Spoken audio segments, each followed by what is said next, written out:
كنت عاوز ابدا من تالتة اعدادي. من تالتة اعدادي دلوقتي انا دخلت جامعه وقربت اخلصها ولسه ما بداتش محتوى. هتقول لي ما انت بتعمل اهو. اقول لك ما انا مش عارف الهبل ده هنزله ولا لا. انا مش عارف الهبل ده هنزله ولا لا.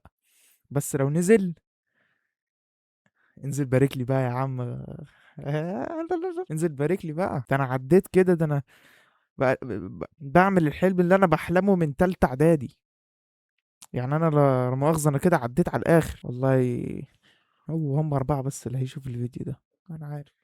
احلى تحية لاحلى اربعة هيشوفوا الفيديو ده. دول عائلتي، دول ماي بيست فريند، دول الشيء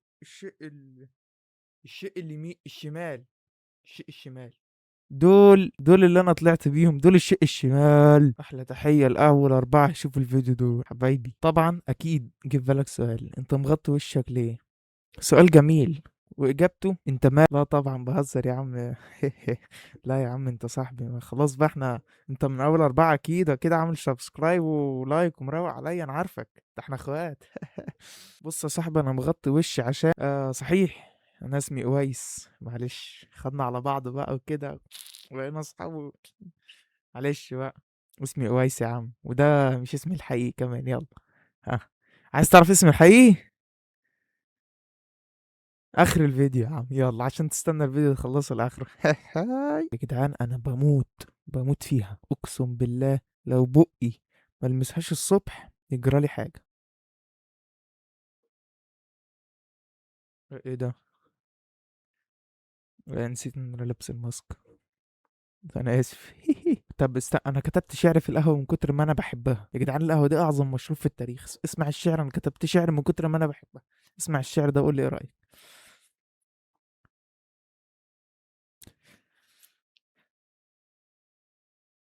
هو فين؟ القهوة تصحي الواحد وتفوق المزاج.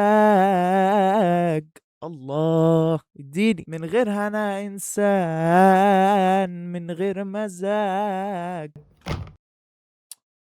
اقفل يا عم، اقفل يا عم، خلاص كده احنا كده بنضيع مستقبل المغنيين، انا عارف، بس الحمد لله انا بتواضع برضه. بص انا هكلمك في القناة دي عن الحاجات اللي محدش اتكلم عنها.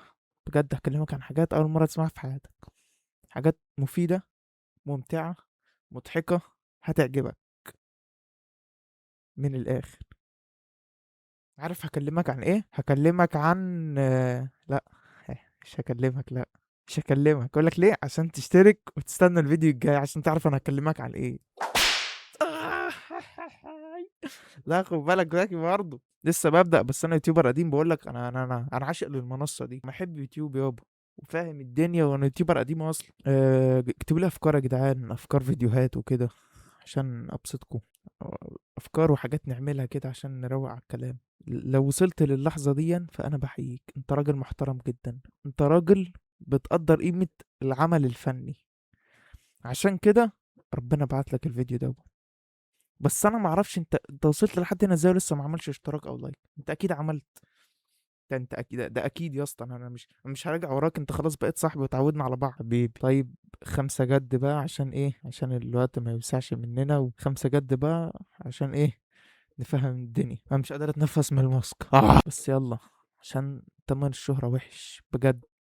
بجد بجد، تمن الشهرة وحش يا جدعان. لكل من يسعى الى الشهرة، لا تسعى الى الشهرة وستأتي اليك. بجد بقى، انا ويس بدأت القناة دي توثيقا لحياتي. تمام، انا بحب احمد ابو زيد جدا. واللي ما يعرفش احمد ابو زيد اصلا انت مش عايش معانا على الكوكب، وانت مش مصري. تمام، وانت اكيد بتفطر جرين برجر، ما بتفطرش طعمية. راجع نفسك تاني. فسمعت فيديو لاحمد ابو زيد او بودكاست على ما اظن، كان بيقول ان اثمن ما يملكه الانسان هو توثيق حياته. فقلت ليه لا؟ بس انا مش عايز اوثق حياتي واتشهر. لا. يا عم انت عندك خمسة، مش هتشوف. هتشوف، انا بقول لك هتشوف. ما يغركش الزيرو سبسكرايبر دول، هتشوف. هيفجروا الدنيا، انا بقول لك. افتكر كلامي ده كويس جدا. سامع؟ افتكر كلامي ده كويس جدا. هذا اليوتيوبر المهندس العظيم الجامد احمد ابو زيد قال هذه المقولة، وبناء عليه فكرت من زمان بصراحة ابدأ بمحتوى، بس بسوف بأجل. من تالتة اعدادي بأجل، فانت ما شاء الله على، انا كينج تسويف. ما مش عايز اقول لك، وبجد بجد يعني ان شاء الله انا ناوي ننشر حاجه تفيدك في قالب ممتع. واخد بالك، مثقف قالب ممتع. بحبك يا احمد ابو زيد. تحيه لاحمد ابو زيد يا جدعان. انا بعشق القهوه يا جدعان. يا بوي. انا ناس، يا لهوي، لو ابو زيد شاف الفيديو ده انا عدي. انا عدي، انا خلاص هو الفيديو ده وهقفل القناه. عم ابو زيد حبيب قلبي، لو عندك سؤال اكتبه تحت في التعليقات، وهرد على السؤال وهجاوبك عليه. بإذن الله ده هيكون أحسن فيديو اتنشر على القناة. ده هيكون الفيديو نمبر 1 على القناة. أنا مش يعني ده أروع حاجة دلوقتي، لأن مفيش غيره على القناة أصلا. يعني مفيش غيره يا صاحبي. وبس كده يعني، اشترك يا اسطى، اشترك والله هتتبسط وهتطلع مبسوط. وأنا أنا أعدك وبهذا أعدك، أنا أعدك يا صديقي. وكل لك، إذا لم تشترك فاعلم أن الشيطان قد منعك. سلام. سلام. سلام. اسطى الفيديو خلص يا اسطى، انت قاعد بتعمل ايه يا اسطى؟ اكيد مش عايز تشوفني وانا بقلع الماسك صح؟ استنى اوريك يا عم، عشان انت راجل. انت استمرت للحظة دي، فانت مهتم. انت تستاهل انك تشوف وشي.